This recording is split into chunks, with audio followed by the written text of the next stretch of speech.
Hello, I'm Penny Shilling. My husband, Bob Shilling, is a proud owner of a barge. He insists it's called a narrowboat, but believe me, he barges into things, and other barges barge his barge.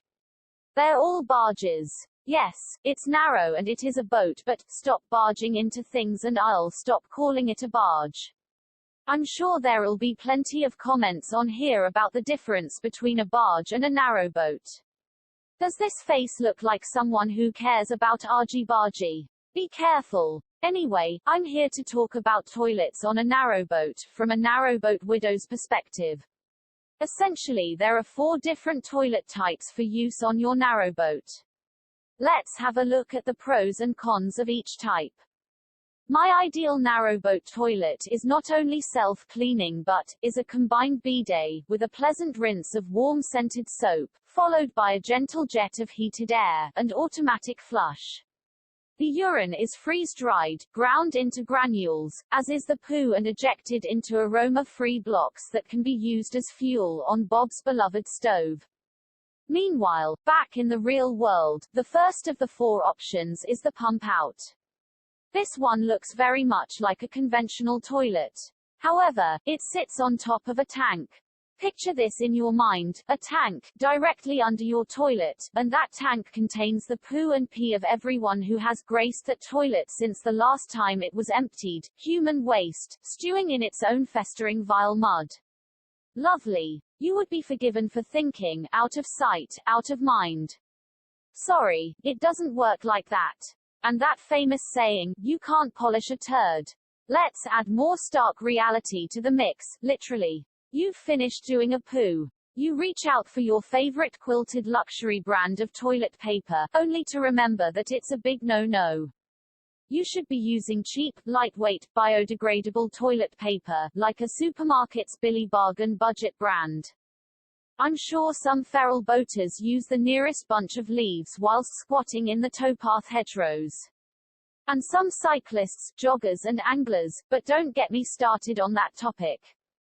I digress. Poo finished, bum wiped, other bits delicately dabbed, and now, under normal circumstances, we would simply flush the poo away, gone and forgotten. Sadly, the all-too-common process of the narrowboat poo has only just begun. You need to dump your waste into the storage tank. To do this, you have to open a flap between the toilet and the tank.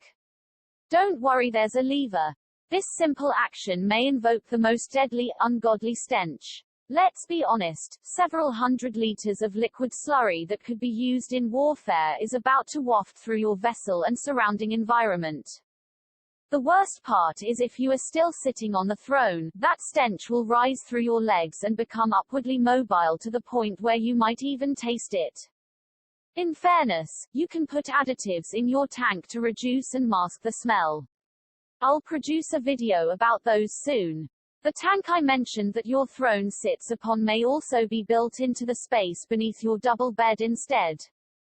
So, it's far away from any action, but when you lay snuggled amidst your warm duvet, peacefully dozing off to the sound of the gentle slapping of canal water against your hull.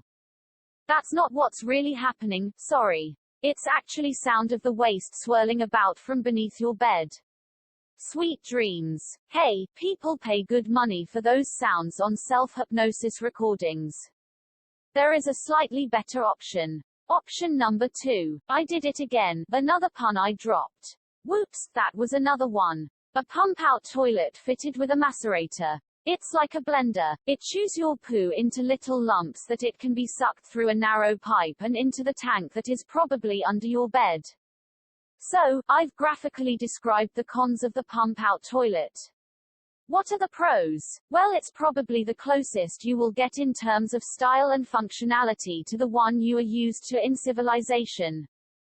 The payback for this convenience, see what I did there too, is that you need to take your boat to a sanitary station every few weeks for a suck-out using a powerful pump at the cost of between 15 to 20 quid each time. So much for spending a penny. That's not all. You will have to keep an eye on the weather. If the canal is frozen or you can't move your boat, you simply can't empty your toilet. So you may wish to carry a cassette toilet on board for emergencies. Finally, they can leak. The early warning, but too late signal is when you witness a stinking brown, thick, muddy stream flowing down the boat in your general direction, like something from a horror movie, accompanied by the stench of rotten corpses. Heaven knows what that will cost. It doesn't bear thinking about. I'm sure many people have enjoyed years upon years of leakless pump-out toilet systems on their boats. Those who like the keep it simple stupid method, may prefer the cassette toilet system. Think of the cassette toilet as being like a scaled-down version of the drop-through pump-out toilet that I mentioned earlier. There is still a flap between the toilet bowl and the waste tank that you need to open with a lever to drop your waste into a smaller tank. This is no more than 20 liters, far less than the pump-out tank. Is 20 liters a lot of wee and poo? It's probably the bowel and bladder movement of 2 people for 2 days. There is a skill to be learned in the art of using other people's toilets, when and where you can, plus refusing the use of yours. If you like a good powerful bowl cleaning flush to rinse away stubborn logs and nasty skid marks, not that I do any of those, you will be bitterly disappointed. Gravity and a good diet are your only hope. The more disinfectant and water you use to clean your toilet, the quicker it will fill up, and of course, need emptying. Where do you do that? No, not overboard. It is certainly not bucket and chuck it. When your toilet is almost full, you need to embark upon a ritual of removing the cassette. It gets easy. Carefully keep it in a horizontal position to avoid any of the foul stinking contents spilling as you negotiate through your boat's narrow corridor. 20 liters of human waste is not light, but great for your workout. That's only half the battle. You still need to empty it in a proper and working Elson disposal point. I say working, but I need to add one that is in a condition that won't make you gag. Are you getting the picture? Much of this is about planning your route and off topic, so I won't go into the cruise management side as I'm merely the passenger and cabin mate. What is an Elson point? Some may ask. Elson first introduced the chemical toilet 100 years ago, and like the word Hoover, Elson has become the generic term for both toilet fluid and chemical toilets.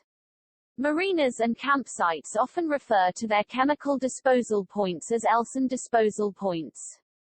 They are not a venue where you would stop for a pleasant chat about cyclists, canoes, joggers, dog walkers and anglers.